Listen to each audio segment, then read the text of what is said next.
कल जयराम रमेश का हमने एक ट्वीट देखा, उन्होंने सवाल उठाए हैं। उन्होंने कहा है कि आप लोगों ने मतलब फुल फ्लेज उसको नेगोशिएट नहीं कर पाए। वो अंगूर खट्टे हैं वाली बात है। 2006 से बातचीत शुरू की, 7 में लॉन्च की, 13 में छोड़ दी। उनमें तो साहस ही नहीं था, हिम्मत ही नहीं था एग्रीमेंट करने का।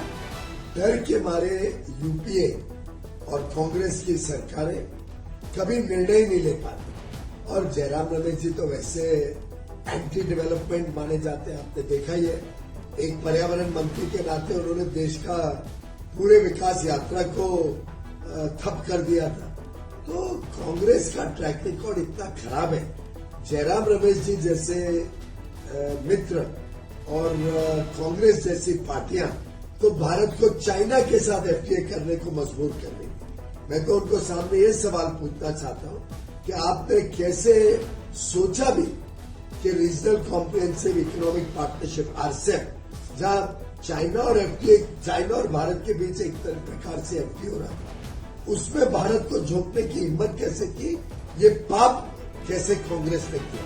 कांग्रेस पे जवाब देना चाहिए जनता को, जो पाप करने जा रहे थे चाइना और भारत के बीच एफटीए करके भारत के हितों को पूरी तरीके से ध्वस्त कर दिया।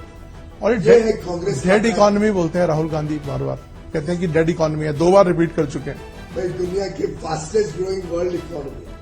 आपने ईयू कमीशन के प्रेसिडेंट, ईयू काउंसिल के प्रेसिडेंट के वक्तव्य सुने, कितना उत्साह था उनमें भारत के साथ संबंध सुधारने का।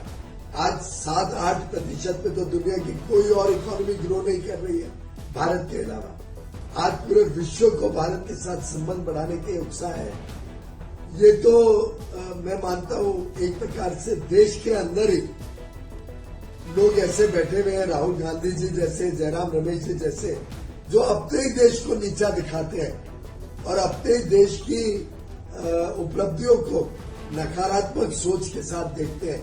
ये नहीं देख पाते कि देश कैसे आगे बढ़ रहा है, कैसे 25 करोड़ लोग गरीबी की रेखा से बाहर निकले, कैसे आज देश का युवा युवती उत्साह के साथ नए स्टार्टअप में जॉब क्रिएटर बन रहे हैं, कैसे आज देश भर में इंफ्रास्ट्रक्चर का बड़ा विस्तार हो रहा है।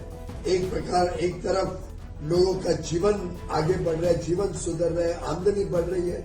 दूसरी तरफ हमने टैक्सेस कम किए, इनकम टैक्स कम किया, जीएसटी कम किया, लोगों पे भार कम किया, उनको और समृद्ध बनाने के लिए उनकी और क्षमता बढ़ाने की लगातार कोशिश कर रहे हैं, कौशल विकास कर रहे हैं। नई नीतियों से हम नई शिक्षा नीति से लोगों को आत्मनिर्भर बना रहे हैं। ये देश अब तेजी से निकल पड़ा है।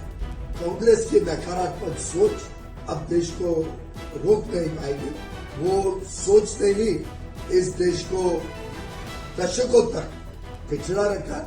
अब भारत का कोई समझदार व्यक्ति कांग्रेस के सोच के झांसे में नहीं है। धन्यवाद सर, हमसे बात करने के लिए। Thank you.